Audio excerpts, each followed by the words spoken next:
Assalamualaikum warahmatullahi wabarakatuh. Selamat pagi, salam sejahtera untuk kita semua. Perkenalkan, saya Yulia Wardita. Saya merupakan salah satu dosen di Prodi Kebidanan Fakultas Ilmu Kesehatan Universitas Wiraraja. Pada Prodi Kebidanan, saya merupakan salah satu dosen pengampu pada mata kuliah Ilmu Kesehatan Masyarakat. Pada kesempatan ini, saya akan memaparkan terkait tentang rencana pembelajaran semester pada mata kuliah IKM. Dalam pembuatan rencana pembelajaran semester ini, saya mengacu pada buku panduan kurikulum Sarjana Kebidanan Fakultas Ilmu Kesehatan Universitas Wiraraja tahun akademik 2024-2025.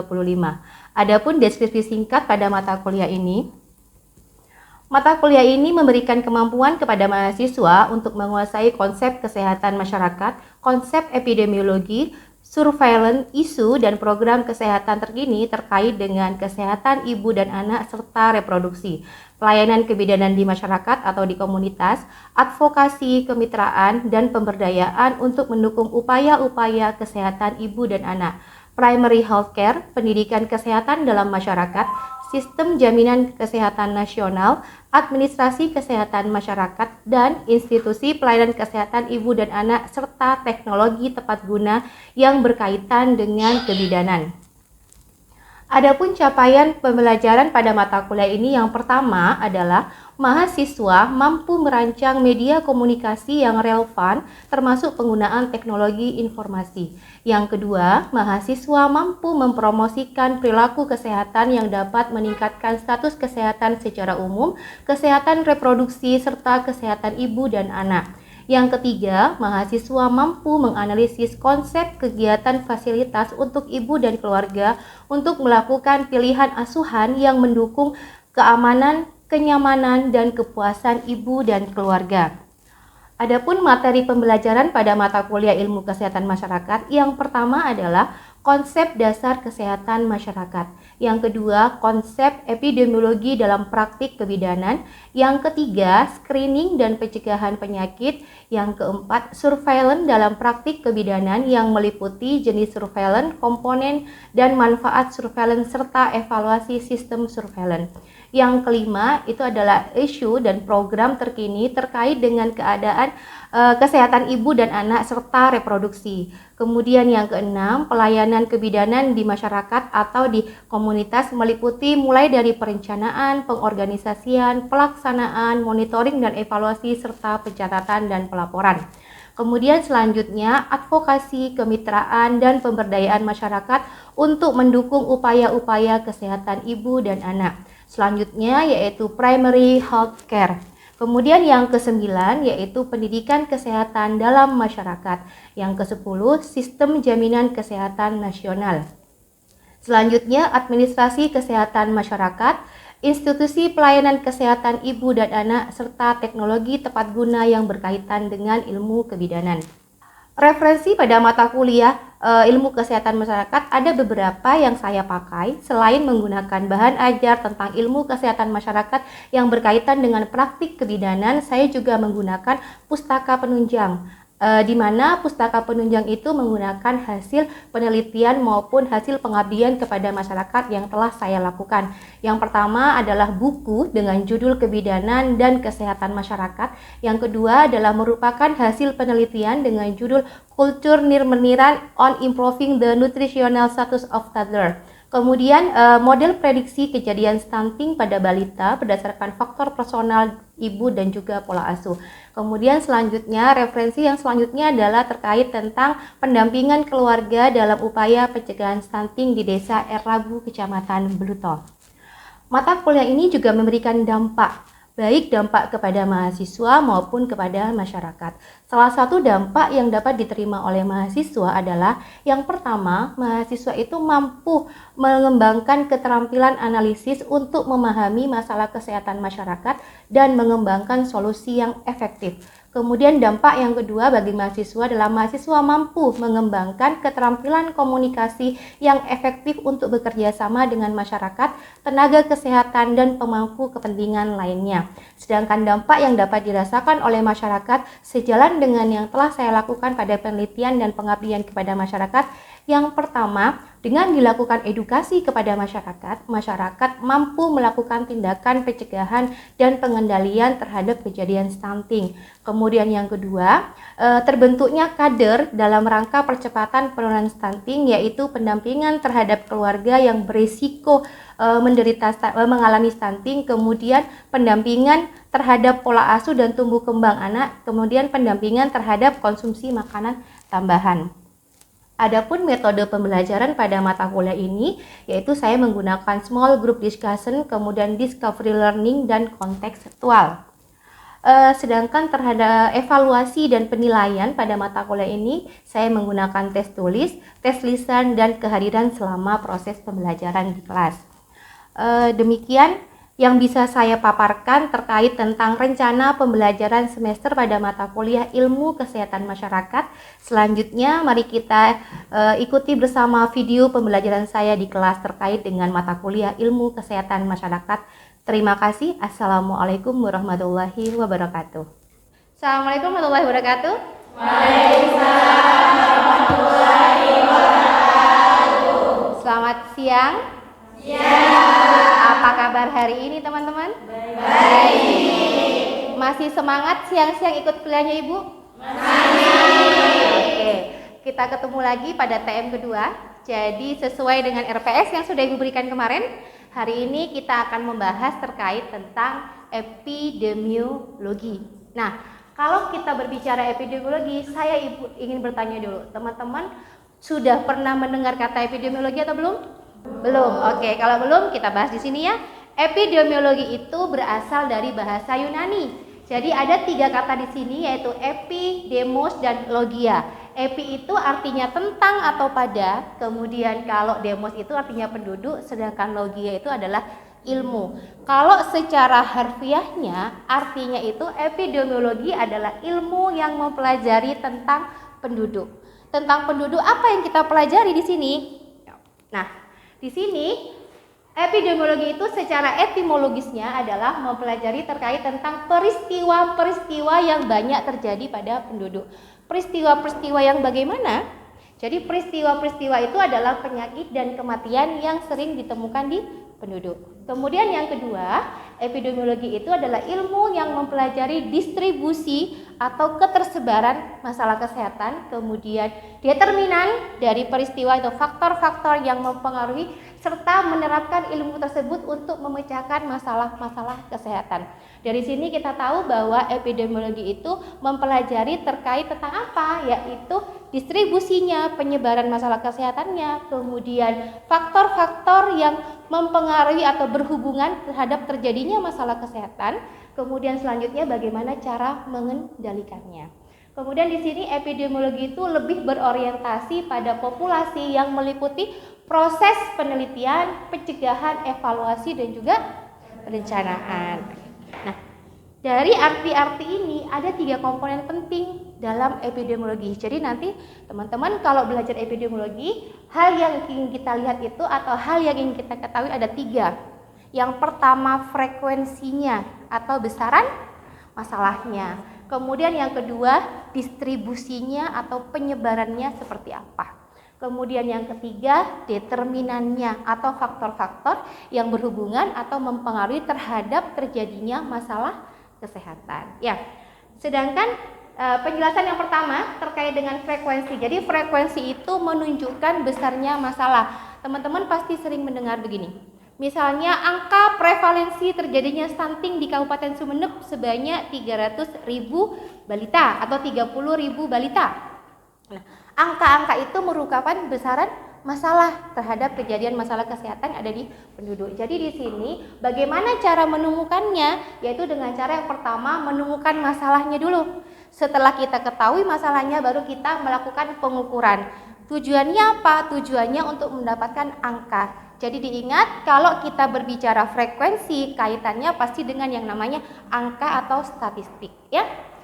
Selanjutnya di sini ada yang namanya distribusi atau penyebaran. Jadi di sini menunjukkan pengelompokan masalah kesehatan menurut suatu keadaan tertentu. Jadi meliputi apa yang kita lihat. Yang pertama personnya atau orangnya atau man-nya. Jadi kita ingin melihat bagaimana tersebarnya masalah kesehatan itu dari segi orangnya. Siapa yang menderita dari segi karakteristik, misalnya usia berapa yang menderita. Kemudian misalnya lagi rata-rata memiliki pendidikan apa, atau misalnya lagi dari segi jenis kelaminnya. Kemudian yang kedua dari segi tempat atau place-nya. Ya, tempat atau place-nya itu misalnya masalah ini banyak ditemukan di mana? Apakah di dataran tinggi, apakah di dataran rendah, ataukah misalnya contohnya ini banyak ditemukan di lingkungan sekolah atau di lingkungan pekerjaan seperti itu. Kemudian dari segi waktunya atau time-nya. Jadi masalah ini sering ditemukan kapan? Apakah saat musim hujan ataukah pada saat musim kemarau dan lain sebagainya, ya. Selanjutnya yaitu adalah determinan. Determinan itu adalah faktor-faktor yang mempengaruhi atau berhubungan atau memberi resiko terhadap terjadinya penyakit atau masalah kesehatan. Jadi di sini untuk menunjukkan faktor penyebab dari suatu masalah kesehatan yang baik, itu harus bisa menerangkan frekuensi penyebaran dan penyebab munculnya masalah kesehatan. Bisa dipahami? Jadi kalau kita berbicara epidemiologi, ada 3 komponen penting yang perlu kita lihat: frekuensi, kemudian yang kedua adalah distribusi, kemudian yang ketiga adalah determinan. Yuk, dari sini mungkin ada pertanyaan dulu sebelum Ibu lanjutkan. Ya, nama? Ya, oke. Tadi di dalam materi yang disampaikan disebutkan bahwa epidemiologi mempelajari distribusi dan determinan masalah kesehatan tadi. Iya. Nah, apakah faktor-faktor sosial seperti kemiskinan dan pendidikan juga termasuk ke dalam kajian epidemiologi juga?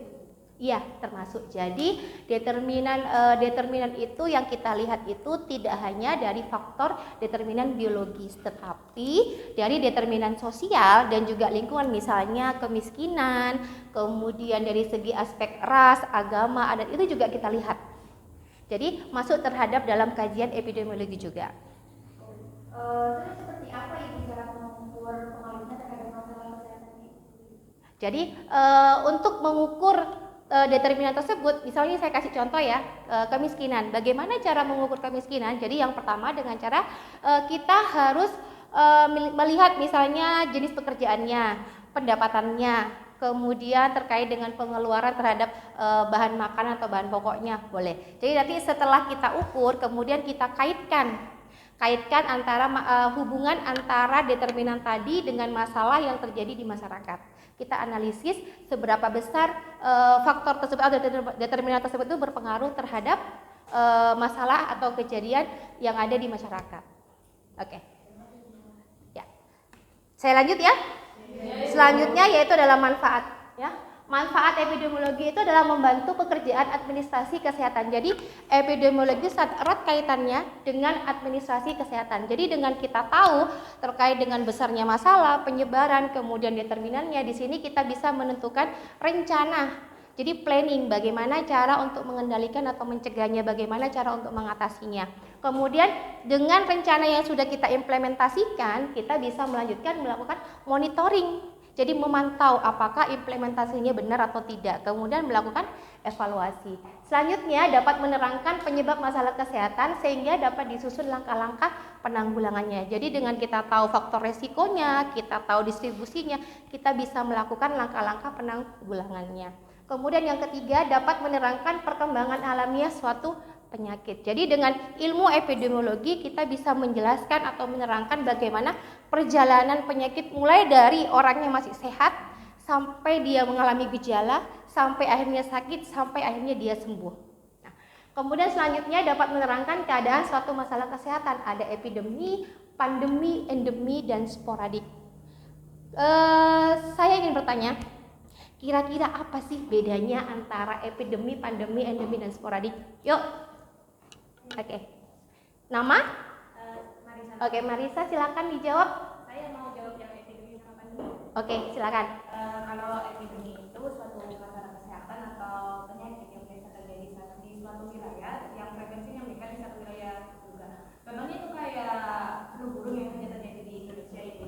Terus yang kedua itu ada pandemi yang dimana itu suatu penyakit atau masalah kesehatan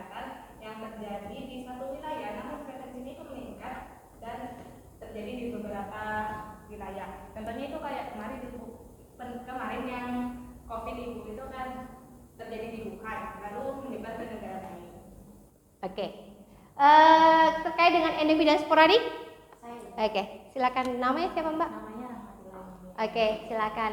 Jadi kalau endemi itu merupakan suatu kondisi masalah kesehatan ataupun penyakit ya Ibu, itu terjadi pada satu wilayah tertentu yang dimana frekuensinya itu tidak terlalu tinggi, tetapi menetap dengan waktu yang lama. Contohnya malaria di Papua. Oke, ya. Terus kalau Misal sporadik itu sama juga suatu masalah kesehatan ataupun penyakit, tetapi meningkat pada waktu-waktu tertentu. Contohnya seperti DBD, demam berdarah seperti itu. ya, yang lain bagaimana? Bisa dipahami? Bisa dipahami? Jadi di sini bedanya tadi ya, kalau epidemi itu terjadi pada satu wilayah, meningkat dengan cepat. Kemudian kalau yang pandemi seperti contohnya corona, dia itu mengalami peningkatan yang sangat pesat dan terjadi di beberapa wilayah geografis ya. Kemudian kalau endemi itu biasanya itu merupakan bisa dikatakan ciri khasnya. Jadi misalnya kayak tadi dia bilang Rahmatillah menyampaikan bahwa misalnya Bu adalah malaria. Jadi malaria itu hanya ada ditemukan di Papua ya.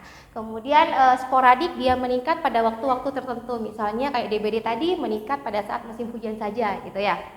Kemudian selanjutnya di sini ya, epidemiologi itu ilmu yang mempelajari masalah kesehatan pada sekelompok manusia. Jadi di sini teman-teman ada dua jenis epidemiologi, ada epidemiologi deskriptif, ada epidemiologi analitik. Bedanya di mana? Jadi dikatakan epidemiologi deskriptif jika kegiatan epidemiologinya itu hanya melihat frekuensi dan distribusi tanpa melihat determinan. Jadi hanya melihat menemukan atau mengidentifikasi dan mengukur masalah kesehatan di penduduk, kemudian melihat distribusinya, tetapi tanpa melakukan atau menguji suatu hipotesa, ya. Nah, jadi kalau epidemiologi deskriptif itu hanya bertanya atau menjawab pertanyaan terkait dengan who, siapa yang mengalami masalah kesehatan, what, apa masalahnya, kemudian when, kapan terjadinya, dan where, di mana terjadinya. Bedanya kalau di analitik ditambahkan dengan pertanyaan why, mengapa masalah ini bisa terjadi, kemudian yang kedua how, bagaimana masalah ini bisa terjadi. Kemudian di sini terkait dengan konsep kejadian penyakit. Jadi konsep kejadian penyakit itu dipengaruhi 3 hal. Jadi ada host, agent, dan environment. Host itu adalah dari pejamunya, agent itu penyebabnya, dan environment adalah lingkungannya, ya. Kemudian selanjutnya terkait dengan bagaimana pencegahan penyakit. Jadi pencegahan penyakit itu ada 5 level. Ini berdasarkan teorinya Livell and Clark, tapi ada juga berdasarkan teorinya Clanburn. Itu sama saja sih isinya. Di sini ada 3 tahapan pencegahan penyakit. Ada primary prevention, secondary prevention, dan juga tertiary prevention. Nah, di sini terkait tentang primary prevention ada 2 tahapan, yaitu ada health promotion dan specific protection. Health promotion itu di sini adalah sasarannya adalah orang-orang yang sehat. Bagaimana agar orang-orang yang sehat itu jangan sampai dia sakit. Nah, kegiatannya ngapain? Yaitu pemberian edukasi. Kemudian kalau specific protection itu adalah sasarannya orang-orang yang memiliki resiko. Jadi misalnya diabetes, sasarannya adalah orang-orang dengan obesitas. Bagaimana orang-orang yang menderita obesitas jangan sampai mengalami diabetes. Kemudian kalau secondary itu ada 2 tahapan, ada early prognosis sama prompt treatment. Jadi di sini adalah early diagnosis atau deteksi dini. Ya, untuk mengetahui kira-kira orang yang sudah mengalami faktor risiko itu, dia itu potensi untuk sakitnya seperti apa. Nah, kemudian ada prompt treatment, pengobatan yang tepat. Dan selanjutnya itu tertiary, ada 2 tahapan juga. Jadi ada yang namanya disability limitation, yaitu pembatasan kecacatan. Bagaimana agar orang yang sehat, orang yang sakit itu jangan sampai mengalami cacat. Yang terakhir adalah rehabilitation, yaitu pasca orang itu sakit. Nah, jadi bagaimana pada saat orang itu sudah sembuh, dia itu bisa sembuh baik secara lahir, mental maupun secara sosial. Jadi yang namanya sembuh itu bukan hanya fisiknya, tetapi mental dan sosialnya pun juga harus sembuh seperti pada saat sebelum dia mengalami sakit. Ya. Dari sini bisa dipahami atau ada pertanyaan dulu? Ya. tadi sudah menjelaskan tentang tahapan pencegahan penyakit. Nah, pertanyaan saya Ibu, bagaimana cara mengembangkan strategi pencegahan penyakit yang efektif? Jadi terkait dengan strategi pengembangan pencegahan penyakit yang efektif. Jadi kalau kita melakukan pencegahan penyakit itu, kita harus melakukan pendekatan secara holistik atau menyeluruh. Jadi ada beberapa tahapan yang perlu teman-teman ketahui. Jadi yang pertama, langkah pertama melakukan identifikasi dulu terhadap masalahnya. Jadi masalah kesehatan apa sih yang akan diatasi? Kemudian mana yang akan kita lakukan tindakan pencegahan? Setelah kita melakukan identifikasi, yang kedua, kita harus melakukan analisis terhadap faktor-faktor risiko. Faktor-faktor risiko apa yang berkaitan dengan masalah yang terjadi di masyarakat. Setelah kita melakukan analisis faktor risiko, kemudian selanjutnya yang ketiga baru kita bisa mengembangkan strateginya. Strategi apa yang akan kita pakai untuk melakukan penanganan terhadap masalah tersebut berdasarkan dari faktor-faktor resiko. Tentunya setelah kita melakukan yang namanya implementasi, itu kita lakukan yang namanya monitoring dan evaluasi. Kita pantau apakah strategi tersebut sudah sesuai atau perlu kita kaji ulang. Nah, dari situ kita harus mengintegrasikan langkah-langkah yang tadi sehingga kita bisa melakukan tindakan pengendalian pencegahan penyakit secara komprehensif dan juga efektif sehingga bisa diterapkan dalam masyarakat yang luas. Gitu ya? Ada pertanyaan lagi? Tidak ada? Jika tidak ada, saya cukupkan untuk materi hari ini. Sebagai oleh-oleh di rumah, silakan teman-teman buatlah suatu resume tugas mandiri ya, dikumpulkan minggu depan berkaitan terhadap kegiatan epidemiologi baik pada epidemiologi penyakit menular maupun epidemiologi penyakit tidak menular. Oke? Formatnya nanti saya kirim ke PJMK, template-nya. Jadi silakan teman-teman, ini tugas individu ya, bukan kelompok, tidak boleh sama. Jadi dari banyaknya mahasiswa di sini tidak boleh ada penyakit yang sama. Ya? Oke, saya cukupkan. Terima kasih. Kita ketemu lagi minggu depan. Assalamualaikum warahmatullahi wabarakatuh.